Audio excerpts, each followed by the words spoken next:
Macchina inglese, regole inglesi, quindi fa freddo, piove, c'è vento, la Spider va sempre con la cappotta giù.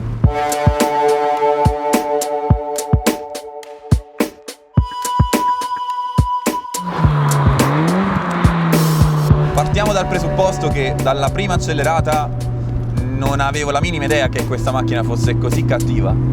Non ha la faccia, non ha la reputazione di una macchina cattiva, ma lo è.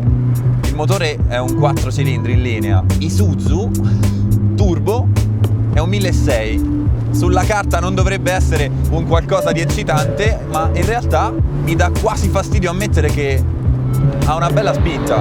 È ovvio che è tutto dovuto principalmente al fatto che la macchina pesa davvero poco.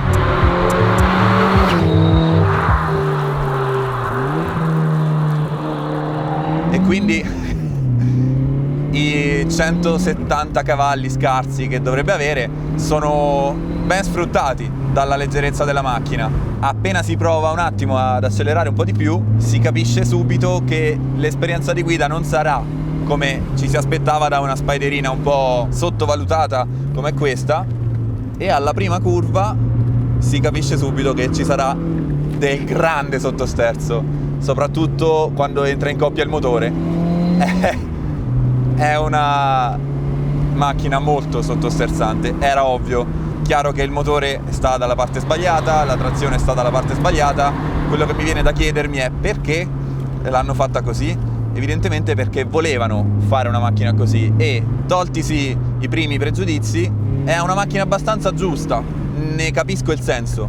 La prima impressione dell'ingresso di curva con lo sterzo che è abbastanza buono, anzi devo dire uno sterzo molto buono, è un ingresso di curva molto sicuro che purtroppo si esaurisce, si satura molto presto.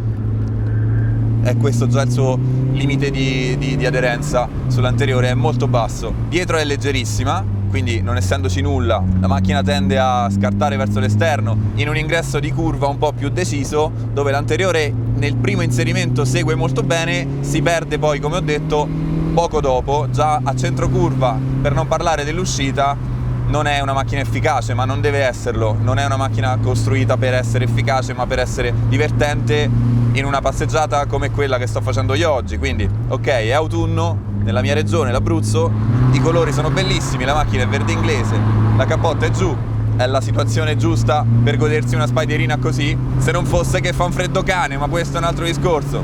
Sospensioni, mi sembra molto strano di stare su una Lotus perché è una macchina abbastanza morbida, ha delle verticali molto morbide e anche confortevoli, è la classica Spiderina da passeggio, da fidanzata al fianco. Di sicuro non è la macchina giusta per andare a guidare forte e non lo faremo neanche noi oggi.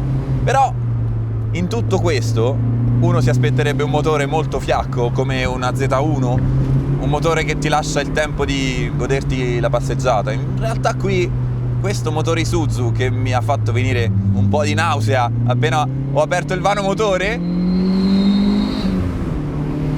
devo dire che in realtà spinge.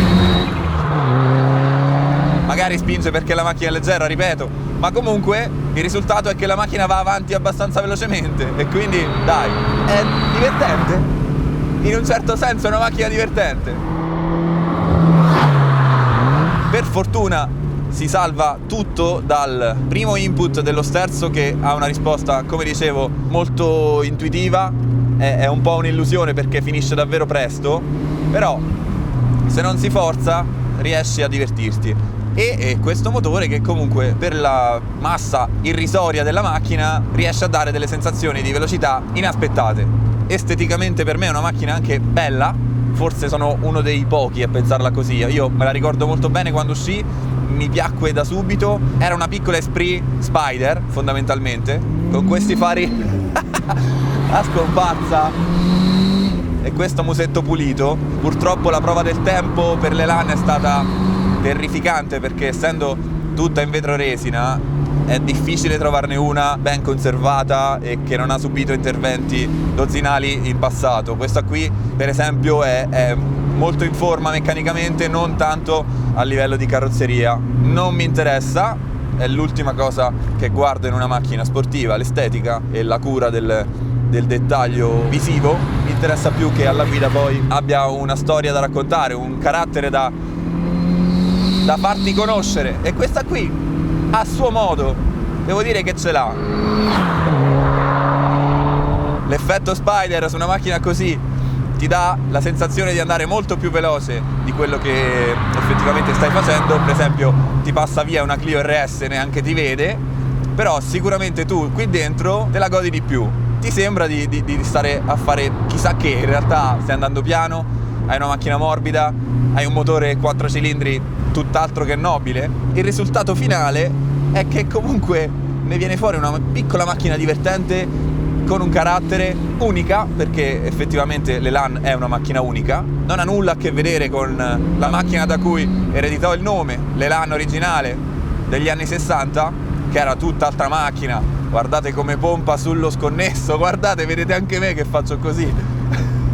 Pompa da morire, rolla il giusto per una macchina così, non rolla tantissimo, beccheggio ne ha molto invece, ecco vedete, la mancanza di un differenziale autobloccante è anche prevedibile, insomma mi avrebbe stupito sapere il contrario. Se avessi trovato un differenziale autobloccante su una Lotus Elan del 90 mi sarei stupito, così è prevedibile. La macchina è completamente originale, ha soltanto un terminale di scarico che in realtà non le cambia molto la voce. Diciamo che il rumore del vento è molto più forte di quello dello scarico. Si sente un rumore di pop-off che non so se sia originale, mi sembra strano.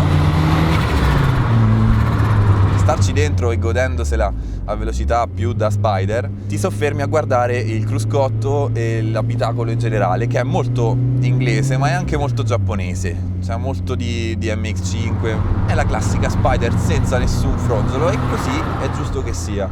Come è facile accorgersi, ha una postura di guida veramente sbagliata in 1000 modi diversi, ma è l'unica che posso avere se non voglio il vento in fronte. Chiaramente la macchina è piccolina, io sono un po' meno piccolino e quindi praticamente purtroppo tocco il cruscotto con le gambe, con le ginocchia, ma almeno così riesco a stare basso con la schiena e ho il volante all'altezza giusta.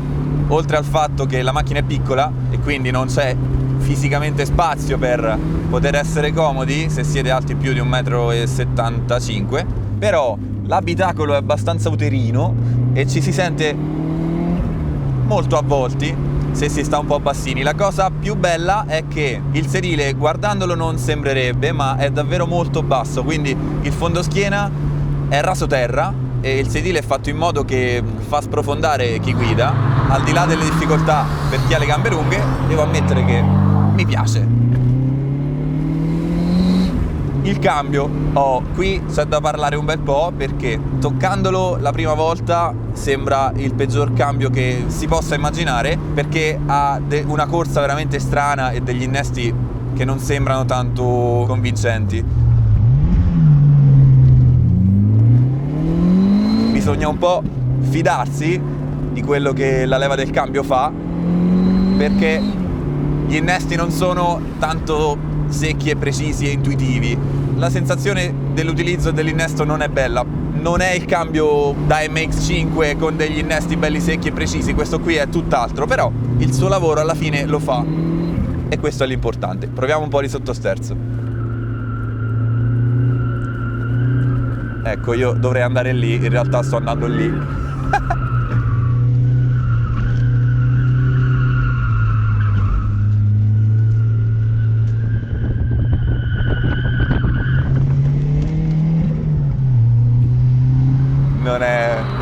Non è una macchina per fare troppe curve.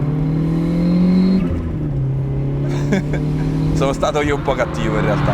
Ci si può giocare, ma fino a un certo punto. Per passeggiare è ottima, è simpatica, dà un effetto di una macchina speciale. Pensando a quanto costava da nuova, se l'avessi comprata io in concessionario non so se sarei stato tanto contento. Pensando a quanto valgono oggi, una miseria, non credo che sarebbe un investimento sbagliatissimo. Io ne sono stato sempre molto curioso, come lo sono anche della WOW, dell'Esprit. Sono macchine di un'epoca pre-Artioli, quindi pre-Elise S1, in cui Lotus stava andando a picco, ma erano macchine molto belle da vedere sicuramente, da guidare non so, adesso lo so di questa, Conosco bene le Elise S1 e S2 e sicuramente sono di tutt'altra pasta. Anche l'Esprit, la prima Esprit era un tipo di macchina, l'ultima Esprit era tutt'altra macchina, quella con il V8 già tutta più pompata, che non aveva più il motore Lotus 2002 turbo, quindi era un periodo, quello in cui nacque la seconda Elan, che era molto particolare, e la mia curiosità di guidarne una deriva anche da questo. Macchina divertente se usata con lo scopo per cui è nata, quindi senza pretendere da lei che sia un'Elise. Definibile una macchina sportiva? In un certo senso sì, se la categorizziamo con le Spider.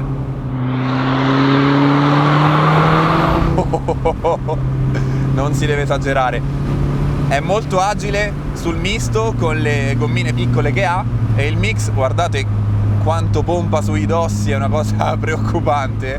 Se ci si trova nella situazione sbagliata diventa sicuramente una macchina anche pericolosa, ma stiamo parlando di un territorio che con l'Elan non si deve esplorare. Pena il farsi molto male, perché qui non sei protetto davvero da nulla, che poi il suo limite non sembra così basso. Il primo approccio è di una macchina che in strada ci starebbe anche, il problema è che ti molla all'improvviso e nel momento peggiore. Non serve neanche andare troppo forte, ma ti molla davvero presto. Anteriore e posteriore comunicano fino a un certo punto.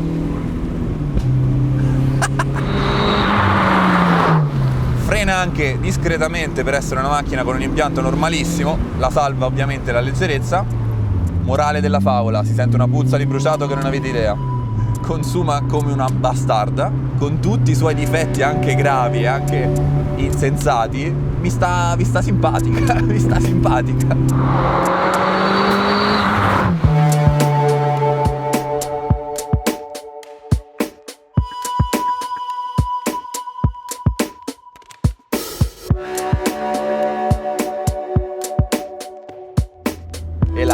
Elan, E-A-A.